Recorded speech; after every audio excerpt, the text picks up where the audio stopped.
Everybody, welcome to GeekStorm. 3, 2, 1.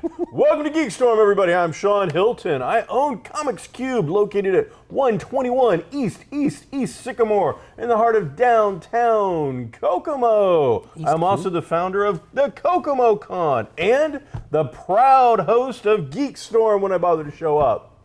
Next to me on my left-hand side is not Mike Harrison, but instead his understudy, Mike Dukes, city employee, producer of GeekStorm, creator of advertising, runner of games, and other fun stuff.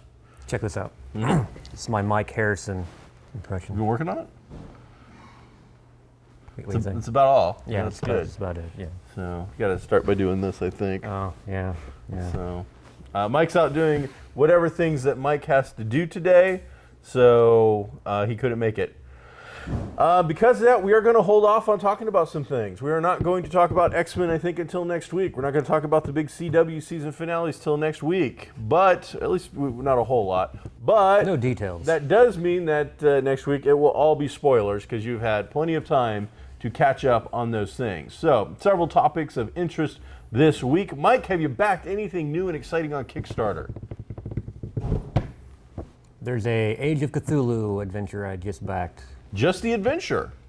It's interesting. Something about exotic locale. It struck me because it's kind of like I thought Hollow Earth, because front cover there's a dinosaur, but instead of arms it has tentacles. Cool. I wonder if you know who is that? Rios? It's Goodman Games. I was talking about the writer, the creator. It's not Rios.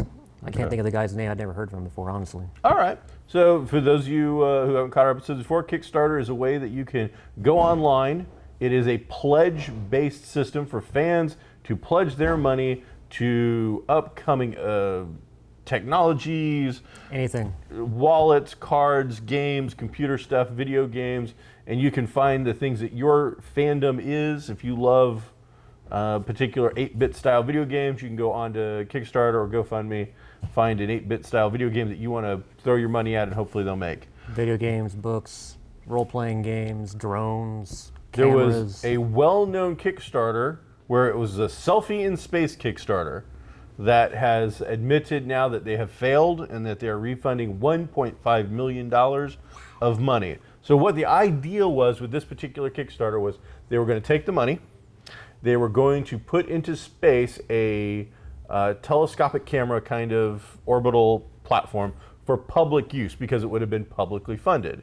And the idea was that for $25 of your pledge, or whatever you want to call it, to the Kickstarter thing, you got a selfie in space. So you took a selfie of yourself, you then forwarded it to them. They then, on the actual telescope in space, have a monitor. Mm-hmm. They then beamed your picture onto the monitor, which then had a camera on it. So your picture is appearing on a monitor in the telescope in outer space orbiting. Their camera then takes a picture of your selfie with Earth as the background. That seems like a lot of trouble for I could Photoshop that like that. You're right, but for $1.5 million is what they brought in. They were willing to earn it. But they finally admitted that after it was funded in 2013, that they just could not get the other backers on board. The Kickstarter backers was the initial seed money, and they couldn't get another company to actually, like a Virgin Mobile or whatever they call themselves. But they hadn't spent any of the money yet. Here's the thing, is they're giving all the money back, but let's say you got $1.5 million on a project, and all you're really looking to do is to get investors and show we have this big nut over here of actual money ready to match your money. Then you put that in a bank. What's going on? You put your $1.5 million into any bank, doesn't matter which bank, and get normal interest, normal interest on $1.5 million after 2.5 years. And you go, oh, here's all your money back. That means that they were able to collect the interest on $1.5 million. Now, I'm sure that there were fees and other things that are going to be involved, and wiring the money back is going to cost them some money. But if you think about it, I'm like, it was I don't think it was a scheme. I think it was something that legitimately went under. But most of the time we hear about these nightmarish type stories, and the idea is the money's just gone. Yeah, unfortunately. So, interesting stuff. But who would think of that? I don't. You take a selfie and beam it up, and then we're going to take another selfie of that selfie with it. Yeah, Right? that was convoluted, but it got them their money. It got it going. That is the thing about Kickstarter, though. If you've got an idea and you think there's no way I could ever fund this or get it done, that's your avenue, because if you can get enough support and get the word out, I guarantee you'll find like-minded people that are more than willing to part with some cash. My bank account attests to that. It's an interesting concept. I've used it. You got me using it more. I tend to fund things for whatever reason. Maybe it's every Kickstarter shows up late, but man, I am still waiting on a Conan board game from I don't know how long ago. And I just had a project finally send me a final piece from like 2013, like 2 months ago. So it's just scratching my head sometimes. Like, I'm not joking. I occasionally get a call from UPS because they hold packages for me instead of delivering them. Going, we've got something for you. And me like, I didn't order anything. Going there, opening it up, and it's like Forgotten Christmas of misfit toys. Like, that's what it's kind of become. I back these Kickstarters throughout the year, and you won't get anything. And they tell you, expected date so many months ahead of time or whatever. So throughout the year, I kind of forget about these. There are a number of them I would have completely forgot about if I didn't get emails saying, hey, just to let you know, here's an update. Yeah, I didn't even get those. So getting these packages in the mail, it is like Christmas at any given time of the year. Our good friends at Quantum Black will be releasing their Kickstarter here very soon. They've digitally released it already. Did the softbacks go out already? I don't know about that for a fact. I thought I saw one of the updates. Softbacks had gone out, and the hardbacks, they were waiting on the cover. Hardbacks are starting in the mail today, I believe. So they're going to start hitting the backers, but they had the digital done a while ago, so all the fans were able to get copies of their digital version. It's now, I believe, just opened up on digital drive-through, RPG, and a couple places like that. The Quantum Black guys upgraded the hardback and didn't tell anybody. Didn't charge anything extra, and as an added surprise. That new cover is beautiful. Sorry if I'm going to be ruining it. Oh, did they post it finally? It's a faux leather cover now instead of just a normal hardcover. So if I'm going to have to wait a little bit, giving me an upgrade like that is definitely the thing that's going to make me want to back your next project. Yeah. Quality, and this is another thing I'm going to give them. Full disclosure, we're both friends with the Quantum Black guys. We know them really well. I just ran a play test with one of the creators, writers, like 2 nights ago for another project. I've been asked to do some work on the project, so full disclosure. But regardless of that, a good book and a fun book doesn't really matter, and I think that this qualifies as both. But yeah, lots of little upgrades and fun additions. The obviously that cover is a great way to go. I hope they're going to kickstart some adventures soon. That would be kind of fun. And I believe that it'll have its convention debut at Origins where they're going to do, I think, 25 signed and numbered, lost piece of art stickered into the front. Cool. Kind of, one of 25, to each one individually signed and numbered. So there'll be, but I mean, they're talking. It's funny, we joke about limited editions. It's like 5,000. I'm like, 5,000, compared to the world is not a big number. No. 25 is a really small number. That's a legitimate collectible to me. Yeah. So that's what they're talking about. I expect it to sell out almost immediately. I would imagine that fans, if you're into that and you want to support a local creator and you're into a Cthulhu-esque, supernatural, modern game, then you might want to check it out. Get a hold of the Quantum Black guys. Let me know you want a copy. I think I meant to do that now. Yeah, it's pretty. I'm going to need a second copy anyway. Exactly. Plus, I chop one. I need to get a soft cover. I go to like a Kinko's, and they will cut the binding off and spiral bind it for you. So then it lays flat. And as a hardcore GM, laying flat is a big deal. I should just all go digital, but I still like a physical copy. Yeah, because I often have to use like Coke cans or something to hold the pages down. It's like little bricks or something. So this week's theme, because we kind of got off topic, is fan rage. I don't think we usually do themes. Outrage. But this week, there's a lot of stuff going around. It's crazy. So we're going to start with the lighter, fluffier stuff before we get into the actual death threats.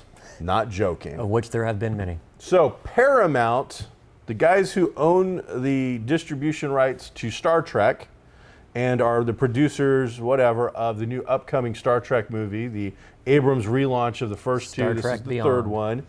There have been fan films made of Star Trek for a very long time. And for the last decade or so, since again, technology's caught up and has allowed people to put out stuff like this at a fairly professional quality, these guys have gone out and got, these fan productions have gotten great backgrounds, they've gotten great digital effects. They have hired some of the original writers of the original Star Trek. They have had original actors. I believe George Takei has been on an episode. I think Doohan, before he passed away, might have been on one. Several, and I think Next Generation guys, several actors from the incarnations of Star Trek, legitimate guys with speaking roles and names in the opening credits, have appeared on these things. But they never use actual characters that have been in the show per se. Yeah, oh yeah. Do they? Yeah, the one is like straight up the last. Star Trek only did, it was supposed to be a 5-year mission, and they only went 3 seasons, so it was only 3 years. One is called like Star Trek: The Final Years or something. Okay. I know this current project we're getting ready to talk about. That was mostly new, but it was still actually, I think, a character. But the one, so somebody went on Kickstarter, a fan group, and Kickstarter, or GoFundMe, I do use those interchangeably, and they're not the same thing. I think it was Kickstarter. Somebody went and did a crowd-funded Star Trek project. The Anaxar project. And raised, Anaxar was it? Anaxar. Anaxar raised over $1 million for a fan project. Now, how we define fan, that's, everybody might have a different thing. It might be the guy who goes out and buy a comic once a month of his favorite character. It might be the guy that turns the man cave into an actual bat cave. There's different levels and extremes of your fandom. We're also in a world where a fan, like, okay, say with movie making material, I've got all the material, all the software, everything I need. I could create my own movie. I just don't have the time or the people. If I did, as just a fan of whatever, say I do a Pathfinder movie. Okay. As a fan, that then catches on. I go from being a fan to a filmmaker. And then suddenly Pathfinder might like the idea because they're getting free publicity, or they may decide he's getting too much of that, we deserve some of that, so come here. Now, we're going to have to talk about that license. So Paramount has never gone after, sued, or prevented anybody from making a fan film before. About several months ago, Paramount came out and said, we're suing the Anaxar crew, director, whatever, because they're infringing upon everything. And they are. But they were searching, the Paramount legal team was searching desperately to try and find anything tangible.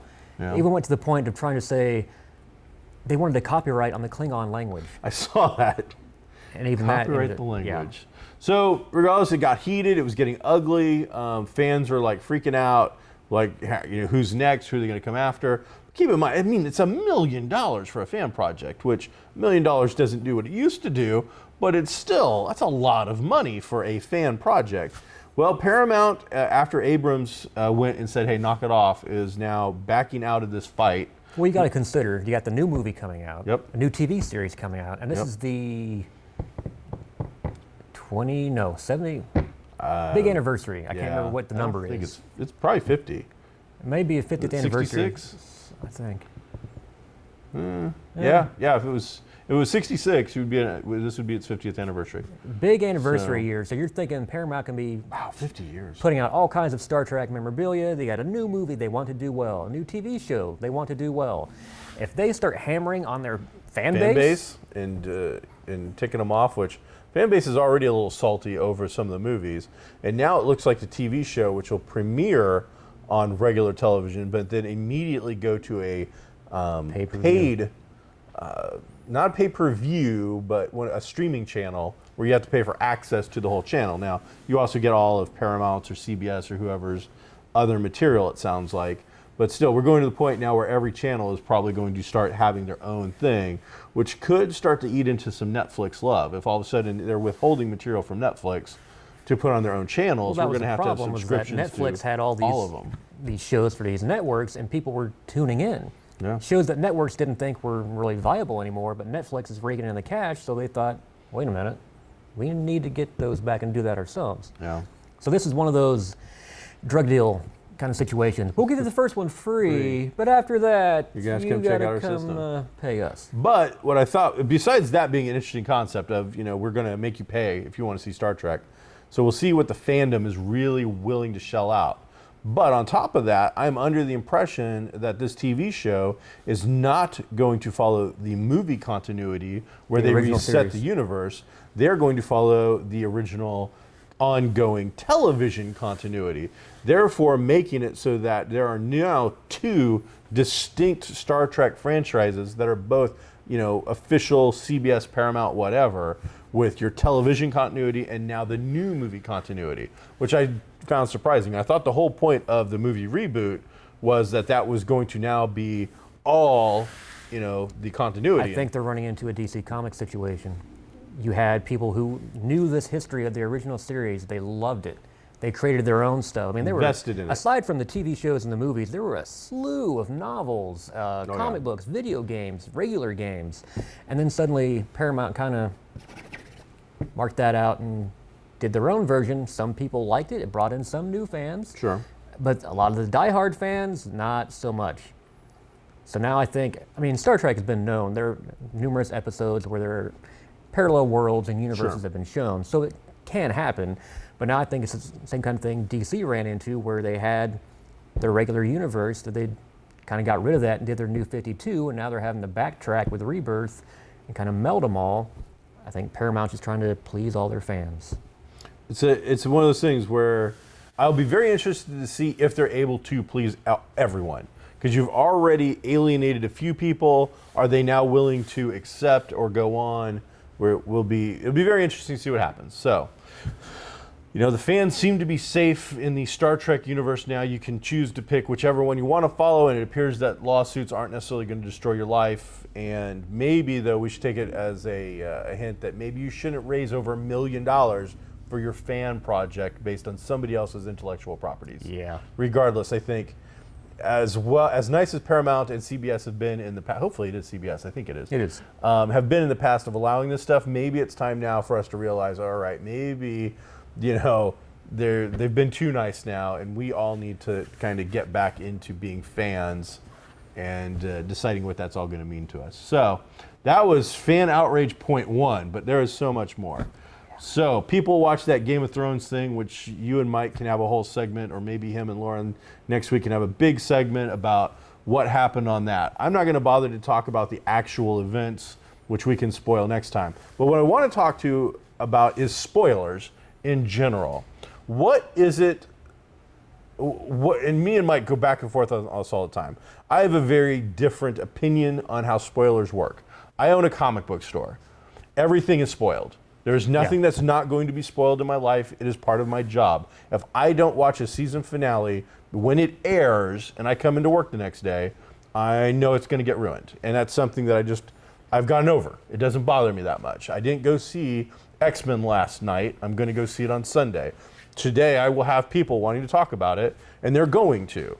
I didn't watch the 2 season finales yet of Arrow and Flash, and I know that they will probably be ruined for me by the time I get a chance to see them. The wonders of the internet. So now on this one, there was some super huge thing that happened, but it seems to me so far this season, there's a super huge thing that happens every episode, but big thing happened and then was immediately spoiled all over social media. So, what do I owe you as a fan to fan? What do fans owe each other in terms of that? Because no matter what the number is of days, hours, weeks, months, it's all subjective. I can't remember what the show was. There was some big event happened. Maybe it was Walking Dead. Sons of Anarchy did one. Or maybe Sons for of me. Anarchy. But anyway, I didn't think about it. I thought, okay, people watched it. Some other site had already spoiled it. I put it on the GeekStorm Facebook page. Okay. And then Mike is the one who raises the outrage flag, saying he watches it, an hour or two later, so it's been spoiled. Or what about people on, because the different coasts have different timelines. It's 3 or 4 hours. So if you're on this one and you get to watch it first and then you spoil it on the internet, all these people who haven't seen it yet and won't for an hour or two, if they happen to be scrolling through Facebook, wait, what? It's a done deal. So it's a weird thing, because I want to see it from everyone's point of view, and I understand that you're ticked that your favorite thing got ruined, but then again, it wasn't that long ago we didn't have the social media. Yeah. Nobody forces you to go onto something where you know that there are going to be spoilers. Now, if you're ignorant enough to believe that that's not going to happen, I'm outraged by your ignorance. People are outraged because they think they have the right. No, you can't take my internet away from me. I should not have to not be on the internet or Facebook because you want to spoil things. You should not spoil things. The internet's not a right. It's not something you get just to have. You gotta, whatever. It doesn't, whatever. But point being, people are losing their damn minds about this. Yeah. And I'm very just personally. Like, get over it. Nobody made you go look at all these sites where this stuff's going to be. Nobody made you go, turn off your crap until you get a point to go see it. My wife goes out of her way. She'll turn the radio off in the car on days where like big reveals of stuff. She was watching either The Voice or American Idol, one of those contest things where they were going to announce the winners. She went out of her way. She got in the car and immediately just turned the stuff off. And still didn't get through the day without it being ruined, but she tried. So I don't know. Everybody's gonna have a different opinion, but as I said, I think get over it. Nobody owes you anything. Nobody's forcing you to look. Again, it's Facebook. If you don't think whatever's gonna happen is gonna be on there immediately, you're foolish. You've got kids as young as 10 and 11 using it, and you've got mom and dad who can barely figure it out, and every walk of life in between. Nobody thinks the way that you think, okay? You're not so special. And then the other point is, because you feel that way, there are people that know you feel that way and take diabolic glee in spoiling it for you on purpose. Yeah, I did that to Mike 20 years ago. I actually called him on his phone. I think it was when we had beepers. And I didn't because I wasn't a drug dealer. I'm not saying Mike was a drug dealer, but he had a lot of beepers.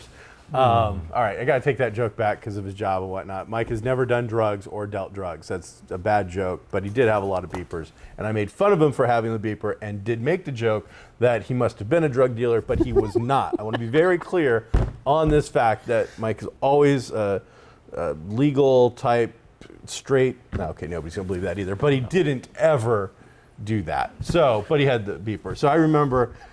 Now, this is like a 20-year ago thing, so spoiler, they killed Shala Ball, the Silver Surfer's longtime love, in issue 50 or 75 or something. And I took great glee in calling him up, him going, hey, Shala Ball is dead, click. Now, that was pretty petty, but that is also me and Mike's relationship. And now for the last 20 years, he has made it up by doing so many spoilers on me that I can't possibly keep up with them anymore. But you're right. There are people out there that now go out of their way. I think with the one, and the thing is sometimes it's actually people not trying to be a jerk about it, but I'm sorry, if you're an intelligent human being, you figure it out. I remember the one that got me was immediately after Sons of Anarchy, they had killed Opie. Spoiler, they kill Opie from 4 seasons ago in Sons of Anarchy, which has been off the air for 2 years. But when they did it, somebody just put up a picture of the character. That was it. They didn't say anything, but in the first thing is if you see a picture of that character. Well, turns out, I'm not a complete idiot. As soon as I see, this character's picture on your Facebook page the minute after an episode, you didn't have to say rest in peace or anything. I know. I'm like, oh, crap, they killed Opie. That sucks. It was the only character on that show that had any redeeming qualities. That's too bad. Baseball bat to the head. So, oh man, that was rough. That's bad. So, yeah, so something to think about. I would love to see, not that anybody ever used our GeekStorm page, but if you did, it was something I would love to actually, have feedback from fans and what they think, because the outrage over this is just silly. Well, that whole taking things, taking things personally, it's like characters, okay, George R.R. Martin is famous for killing characters in his books. Yeah, left and right. You killed Jon Snow. We're going to get a petition to bring Jon Snow back because we think we know your world that you created better than you do. Really? Here's where this was successful. You wanted to create a petition. One, we've already done an episode where I went off on your stupid petitions. Your petitions are stupid. Unless your petition is to like cure cancer, help the world be a better place, blah, blah, blah. If your idea is to sit around and think of a petition to bring back a fictional character, you're a sad and pathetic human being. You need to get over yourself. Just get over it. Move out of mom and dad's basement, figure out how many horses Shatner just gave birth to, and be done with this nonsense. It's crazy. But I'm going to point out, because the same thing happened with Walking Dead recently. They all won. All of the creators of the shows are successful. Why? Because you're doing exactly what they wanted you to do. And on top of it, it had such a moving moment in your life, and you're inept and stupid, that you want to create a petition about it. I really shouldn't mock our only 3 fans. Hi. But, I mean, seriously, take your time and use it for something worthwhile. You were entertained. If you weren't entertained, if you weren't moved, you wouldn't be so moved to start a damn petition. I mean, I can't fathom it. What makes these people think, I mean, yes, I'm disappointed in something. Sure. I don't like something. Fine, I don't like it. But what makes people believe that they have that right, that they hold the reins, that they can say, I don't like that, so you need to change that? That's, I don't know, it's privilege. You didn't tell me who Negan killed? Oh, you need to tell me who he killed. Yeah. No, we don't. And it's not the way television has ever worked. Outrage. Outrage. Just silly crap. Get over it. You know what? If you want to know who Negan killed, come and buy the damn comic. It was issue 100. I'll sell you the book, okay? Get over it. Get over your bad self. So, silly stuff. In comic books, continuing Outrage, Captain America #1, Steve Rogers. Captain America. Nick Spencer, the writer. Well, I've heard a lot of very bad things about him the past 24 hours. Nick Spencer wrote a really good first issue of Steve Rogers, Captain America. He brings back a youthful Captain America after Steve Rogers, Captain America. In the normal Marvel universe, had the super secret soldier formula basically ripped out of his system. It finally wore off, and he all of a sudden became like a 90-year-old man. Old dude. So finally, with this book, actually what happened in a previous miniseries, he was de-aged, and now he's back to our normal Captain America that we know and love so much. Which, of course, had to coincide with the timing of Civil War coming out in theaters. Yes. Big spoiler. I'm going to spoil this issue because without spoiling this issue, we really can't explain to you why the man is getting death threats. You've probably seen it online already for the same. Kind of what I'm thinking. Yeah. So at the very end, at the last page, after a full story of you following Cap on a new adventure, doing very much almost a tribute to Donald Trump a little bit and some other types about making America great again and the disenfranchised with, and I'm not comparing Trump to Hitler, I'm not that guy, I don't care. But I think the book does a little bit by kind of showing you I've heard that the critique. Hitler speech patterns and that sort of thing. Basically, going and finding a disenfranchised population and aiming your rhetoric directly at them. That's what the book is about. Hydra is using real-world events, which Marvel has always done, in a way to show why people would be wanting to join Hydra now. The other part of the story, though, goes all the way back to the late 30s, early 40s, with Steve as a young child and his mother in the Bronx, Lower East Side of New York, according to this 1926. And you follow a little bit of background until the very end of their background story, their fluff piece, you find out that his mother was being recruited for Hydra back in 26, 27. And then the big thing that people are losing their minds about is after Cap murders a hero, kicks him out of the plane. Then says, the last words on the page are, "Hail Hydra." So the thought being that Captain America has somehow been working for Hydra since he was, in this, probably 6 or 7 years old, or being indoctrinated since he was that old. People have now leveled death threats against the writer Nick Spencer. Now, I understand that this is going to upset Captain America fans. It's really going to upset ignorant, stupid, uneducated comic fans. No, comic fans, no. people who aren't into comic books or are just coming into comic books that don't have a knowledge of how comic books work. It's all those kind of ignorant people who really just want to be outraged. Yeah. And then bring up other aspects of it to That's the other thing. try and I think prove you've their got outrage. people who never touched a comic book. They just heard second, Yes. third hand, so now they're outraged. They're outraged. In his entire being, he's fought against the Nazis and Hydra. He's the All-American champion. And the one that really got under my skin was that they brought up the fact that Simon and Kirby, the two creators of Captain America, were both of the Jewish faith. And how would you possibly turn Captain America, who was created as this iconic character by two Jewish creators, to be the symbol to destroy Hitler and Nazism? Now, I'm just going to help you out a little bit here. Simon and Kirby both were of the Jewish faith. Siegel and Schuster, the guys who created Superman, were of the Jewish faith. Bob Kane, who created Batman, was of the Jewish faith. Stan Lee, who created, if you ask him, the entire Marvel Universe, was of the Jewish faith. And again, Jack Kirby, who helped Stan Lee create the entire Marvel Universe, practically, was of the Jewish faith. Without men of the Jewish faith, there are no iconic characters that we know and love today. So to bring that point up is to me kind of silly.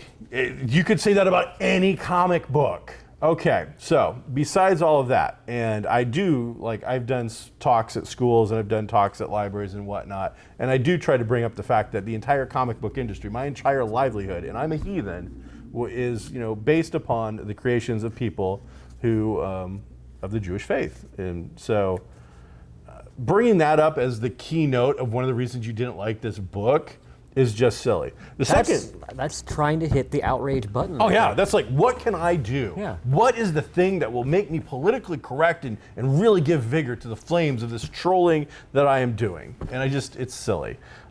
Here's the thing, it's a comic book. No man's life is worth a comic book, unless maybe it's an Action Comics graded in 9.0, because then it's worth over $1 million, and then there's Hitman involved in a movie and a book, or something like that. Then maybe we've got some discussion. But this book is $4.99 with a 10% discount. Oh, we're going over. Don't worry about it. You can break this into 2 episodes. It's ridiculous. No man's life is worth being threatened. If you're so petty an individual that you would tweet, Facebook, use whatever, Instagram, make pictures, your freedom of speech may be protected, but your right to, threaten another man's life over making, a comic book is just ridiculous. Now, besides all of that, my outrage at your stupidity, but on top of that, this whole book, the whole point that Captain America got de-aged was through an embodiment of a cosmic cube. That right there should be a clue for you people. Cosmic Cube was involved. One of the most iconic things that was created and has been written into the whole mythos of Red Skull and Captain America, the Cosmic Cube. Since the first page practically of this thing, we mention the Cosmic Cube. And a person becomes, the cube is used to create a prison for all the bad guys of the Marvel Universe, and then convince them all that they're living in a place called Pleasant Hill, which is really Mayberry. They're all given a fake life and jobs, and they're erased of their horrible thing. They're basically lobotomized by a cosmic cube. The cube becomes sentient and takes on the form of a 9-year-old little girl. Not joking. So she's now running around, she's sentient, the cosmic cube has taken on a persona of this thing, and they're playing up all those tropes. Cosmic Cube, people, I don't know how easier I can make this. Cosmic Cube is able to change history. It's able to bend reality. I don't believe for a second that Marvel Comics somehow decided to piss all over the memory of Jack Kirby and Simon to get you to buy their $4.99 book, which you were probably going to buy anyway because it was a new #1 for Marvel Now. But regardless of all of that, it was a Cosmic Cube. Are you really that stupid? And if you are, then you haven't read enough comic books, and you surely haven't read enough comic books for me to give any merit to your opinion about the outrage of what a real man wrote about a fictional character. So get over it. Move out of your mom and dad's basement. bunch of nerds acting pissed off is really making King Nerd here really sad. King Nerd. So stop it. You're just dumb. And then, because we're obviously going, I don't even know. Is it time for them to open yet? That's the only thing I care about. We're going to check our time real quick because we're going long. Almost. All right, we're gonna try to clean this up and be done real quick. So you want to be outraged about the fact that that happened, yet then again, someone leaked the pivotal pages of DC's big comic. DC gave an 80-page comic book. A normal comic book anymore is lucky to be 20 pages. They gave you an 80-page book. They gave you the best writer that they have. In fact, this writer's so good that they're putting him in charge of some of their movies. He's becoming basically a version of their Feige for the Marvel movies. He's in one of the presidents of the damn company now, and he started off as a sub-writer. He was helping another guy write comics. He's now running the damn company. So 80 pages. It's only $2.99. $2.99. That was it. $3. That is nothing. This Captain America book was $4.99 and is nowhere near as big as it. So $3, 80 pages, their best writer, and 4 of their best artists. And somebody leaked the pages. Now, you could have, as fans, said, I won't possibly look at those. I won't ruin that. I won't spoil it for myself because I wouldn't possibly want someone to spoil my Game of Thrones thing or this other thing. Yet, the vast majority of people did it. I don't know who didn't look at the pages. It's so simple. The thing is, there are pages up on an internet page. Nobody makes you click the damn button, but you did it. Comic book websites, though, they couldn't just leave it alone. We're going to post them. Like, hey, it's right there. We can put it right there. Bob's site did it, and we can't let our site be beat to the punch, so we've got to do it now. Well, again, you're not reporting on the cure of cancer. And the truth is 1 day later or whatever it was, 3 days later, the entire world was going to know about what the big reveal was in this particular book. Nobody had to do it. So this is one of my outrages of the day is you want to be ticked off that somebody told you that blah, blah, blah killed Han Solo on a non-OSHA approved bridge and you want to, throw your back out of joint as you get all ticked about that. Yet we're going to put out a spoiler. We're not going to make you do it. You don't have to read it. You don't have to click it. You don't have to look at it. Yet as soon as you get the chance, you did it. Now, obviously not everybody did, but it seemed to me that a lot of people did. So the hypocrisy behind some of this is just nonsensical. None of it makes any sense to me. If you're a huge Negan fan, you need to be checking out Image Plus. Image Plus is a comic magazine that is filled with previews for upcoming Image titles. It's $1.99. It's free if you buy Marvel or the previews from the company. It tells you just basically all of their upcoming stuff. It gives you a couple of pages of upcoming books from them, little tiny previews, things like that, interviews with their creators. But what really makes this thing kind of an exciting thing, and you'll never hear me say this a lot, I don't usually like to go in for the what things are worth potential value. This has got the first time printing original material of Negan's origin from The Walking Dead before the zombie apocalypse. They're done in tiny 4 or 5 page segments, and I'm sure they'll be collected at some point. But if you want the first prints, the origins and the original material of Negan from The Walking Dead, by far the most popular character out there on television this year, you need to check that out. Over on Geek Street, we are raising money to put books into the local library at Central Middle School. I believe it's Miss Bixby's classroom, 6th grade English teacher. They invited me in for career day. She won the worst lottery in the world, being stuck with me in her classroom. I thought she was incredibly nice, even though she didn't owe me anything. Oh, good. And so we are going to spend all summer long coming up with comic-related materials that she can put into her classroom, or if the material is a little older in age or younger in age, she can then distribute to the teachers that she knows for the appropriate age groups. You stop in at Comics Cubed on Geek Street, you donate your pocket change, not your dollar foldy money, but you can, a penny up to 99 cents goes in a little jar, and that helps me offset the cost of donating all kinds of different books all year long. The more money people donate, the more books I throw in, and as long as I can cover a little bit of the cost, it's worth it to me. That's awesome. So, Comics Cube, check it out.